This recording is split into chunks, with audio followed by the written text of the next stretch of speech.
Hi guys, this video is about a subcategory of a narcissist called a neglectful narcissist. And these are the type of narcissists, they're sort of like coverts in that you may know one for a very long time and you may have no idea that they are actually a narcissist, because it would take you to almost be either in an intimate relationship, a long-term relationship with them, or in a family with somebody who is a neglectful narcissist. These are the kinds that, when you try to communicate with them, they, barely respond. They're almost nonverbal. You can tend to be, if you're in a relationship with one of them, or if you're the parent, or if you're the kid of one of them, you may feel as if you actually sort of just cease to exist in their minds. They definitely have that out of sight, out of mind.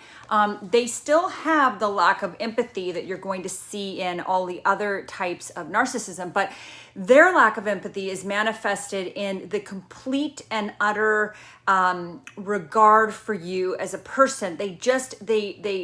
They starve you out. Like you feel, if you're in a relationship with one of these people, that you're dying on the vine, and they literally have zero interest in you. They have zero interest in what you have to say. They are not interested in your internal life. They're just not curious about you at all. Now, of course, in the beginning, during the love bombing, that is not going to be obvious. They are going to be, love bombing in their own fashion, whatever that is, and they are going to show an uncanny curiosity about you. But their entitlement is that they actually feel completely entitled to ignore human relationships. They feel completely entitled to that. They don't need to pay attention to you. They don't need to pay attention to their children. They're very neglectful as parents in terms of emotions. They emotionally starve out their family members, their children, their partners, or their close friends. They feel very entitled that, they just can't be bothered. They can't quite be motivated to feed relationships. What you might see a lot is that you feel in the relationship with them that they may be bored. They tend to be rather contemptuous. They may be treating you with a lot of silent treatment, a lot of stonewalling, a lot of neglect, a lot of ignoring what you want. If you want a bathroom to be fixed, they may leave it under construction for 9 years because they don't care what you want. It just doesn't. They're not concerned about you. They're only concerned about what they want. And that goes for their children too. They neglect the hell out of their children. These tend to be very workaholic. They tend to put their work first. You feel as if there's just no space being made for you in the relationship, and that's how their children feel too. They may show up for things that they're politically appropriately supposed to show up for, but in terms of the emotional connection, in terms of feeding an emotionally connected relationship with their children or their spouse or their family members, they just can't be bothered. You might feel like you're literally living with sort of a ghost or a wraith. Like they're not like the overt narcissists where they're violating your boundaries. They're having these rage attacks. They're in your face. I mean, you very rarely see a rage attack with the hidden sort of neglectful narcissist. These people tend to be a little bit they're very much workaholic. They came from families that typically stress that, they may have been families that were emotionally impoverished, very, very emotionally dead, very cold, but they had this incredible focus on work, and performance, right? So their value system is not about emotions. It's not about love. It's not about nurturing. It's not about growing. It's not about feeding a relationship. It's all about work. And then these tend to be people that can be a little bit almost like OCD. They can be very miserly, very petty about money. They can be very, very, Ebenezer Scrooge about money. And just almost like they have a stick up their ass. And, they can be incredibly petty when it comes to, anything that has to do with money or time. And they're very, very, sort of, greedy about their time. Like they're not going to be bothered to do what you want them to do, because if they're not into it, then, they're only going to be concerned with what they're interested in. And they can, they can be very attractive in the beginning because you're seeing somebody who has this, a lot of times they have a very strong work ethic because they're kind of workaholics. So they can have, some real benefits to that. And then also you may also see that they are very good at their work. They may be putting all sorts of effort and energy into their work, and even their work colleagues may think that they're really nice person because they're watching them put this energy and effort into work. But when they go home, they tend to be in these relationships where there's an expectation of emotional intimacy. They just tend to be, they starve their partners out. They starve their children out. They tend to come from the same families where there's abuse, there's neglect. Sometimes the neglect is not overt. It's just in that there's no emotional nourishment in the family. They could be having, plenty of food, plenty of shelter, plenty of resources, and they're being starved out emotionally. They do tend to come from families, again, that stress the work ethic. And then families may also focus on making money, hoarding money, being very miserly, very concerned about money, but not so concerned about nurturing, love, growing, feeding, the emotional life of their children. And they do not have, you'll notice with these narcs that there's a very low affect in terms of their range of emotions. I mean, these people are rather, not much affect on their face. You're not going to see a lot of facial expressions. You're not going to see overt displays of joy or anger. They're just sort of dead inside. They're very sort of empty. And these people often, they might not have like the stories of being massive boundary violators like the overt narcissist, because again, they don't ever get close enough to anyone to even have a violation of boundary, because they're like in the ether. You feel like you're just, they have a really hard time committing. They're just sort of like, on the fringes of your life. There's no emotional intimacy.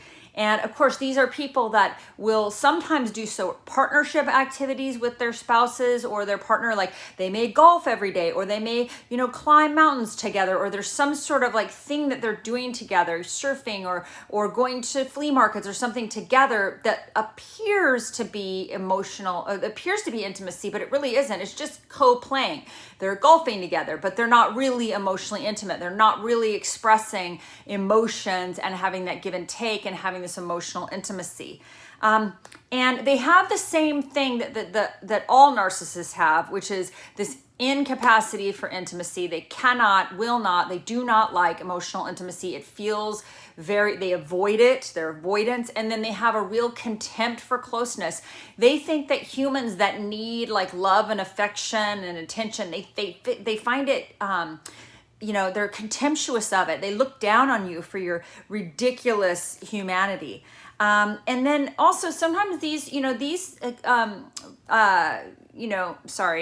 the neglectful narcissists, they don't necessarily, I was listening to Dr. Romani, and she was saying that they don't necessarily have the sort of victim mentality that is always part of the covert narcissist. They don't necessarily need to, play the victim. They tend to just be like, if you're in a relationship with them, again, it's like you're dying on the vine. They just don't have any thought of you. They don't have any regard for you. They're very dismissive. They're out of sight, out of mind. Basically, you feel like if you're not with them and they're somewhere else, they're at work, you're just totally out of sight, out of mind. They just do not think about anyone outside of themselves.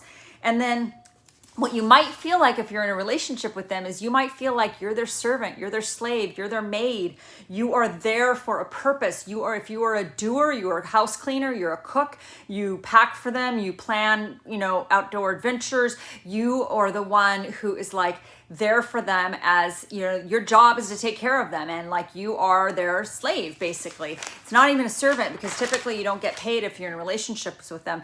And that is how they see you. Your value is how much you cook for them, clean for them, and not be a bother to them. They do not emotionally connect with anyone. So they may marry you, but that's not because they love you or they're emotionally connected or you're the love of their life. Like anytime they're in an intimate relationship or where there's an expectation of intimacy, that is the person they're going to starve out, right? So They're just not interested in your life, your needs, your wants, your internal life. They're just not curious. And again, in the love bombing stages, they absolutely are. They fake it. They get to know everything they can about you for the later manipulation, but the curiosity is not genuine. They're not curious about how you feel so that they can make you feel better. And so, they can help make you happy like somebody who loves somebody. They're just not like that. They do not feed relationships. They don't typically feed relationships with friends and family, with spouses, with partners or children. It just doesn't occur to them that you need to water and feed and give sunlight to a relationship. They're just not interested in doing that for relationships. They're not relational. And you'll feel if you're in a relationship with one of these people, I know if I'm speaking to you about this, if you're watching this, that you know what I'm talking about, that you're going to feel very lonely, very isolated, like they could just give a F less about what you're doing or who you are. They just don't care. They tend to keep their lives separate. So they will keep their colleagues at work separate from you. They will keep their family separate from you. They like to keep things very compartmentalized. They do not want their worlds mixing, especially if at work they're much more engaged, or with their affair partner they're much more engaged. They don't want those two worlds mixing. But if they end up making their affair partner their quote unquote spouse, that same thing is going to happen. They're going to start starving out the relationship. They're going to start neglecting it. And some of the literature is saying that with these neglectful narcissists, this might actually, if you had a parent or if there's a parent that's a neglectful narcissist, this might actually be one of the most damaging kind of narcissists for children, because that child grows up in that home and they literally feel like they do not matter, like they don't exist, like they are a ghost, like their needs do not matter. These neglectful narcissists just can't be bothered to, just even care about their kids, like what they're doing, what their life is like. The only thing that they do care about is performance. So that child better be performing. They better be looking perfect to the outside world. But typically these parents do not care about the emotional life of the child. They are not interested in if that child is suffering, if that child's depressed, if that child has addiction issues, if they're getting addicted to pornography. Like they're not looking into this. They're not checking on it. They're not helping that kid. They don't take their kids to therapy. They don't help their kids get into support groups. They just don't do that because they don't want to know what's going on internally. They don't want intimacy with their children either, right? So to grow up in a family with one parent being a narcissist or a neglectful narcissist, it might be one of the most damaging forms of a family dynamic that a child can experience. It's definitely very damaging. And there's quite a bit of research on that it's just really, that neglect is just really difficult for children. That child might end up becoming a narcissist themselves, or they might just have massive anxiety issues, depression, all sorts of sort of maladapting coping mechanisms, addiction. So I don't know if this is helpful, but this is sort of a subcategory of narcissism that I've been studying quite a bit, because this one definitely hits home for me. And I'm trying to educate you guys on this. So I always forget, but don't forget to like and subscribe if you like this content. If you like these videos, please do that. And then also feel free, if there's something specific that you want me to try to cover, I will do my best. I'm still educating myself on all of this. I've been working on multiple courses now, trauma coaching courses. So I've been coaching people. I'm doing trauma coaching and narcissistic abuse coaching. So if you're interested in some private coaching, please contact me. You can put a message and I will get a hold of you, and I'll be linking a website soon. I hope you guys have a wonderful day and you're thriving and you're taking good care of yourself and you're engaging in radical self-care. Bye-bye.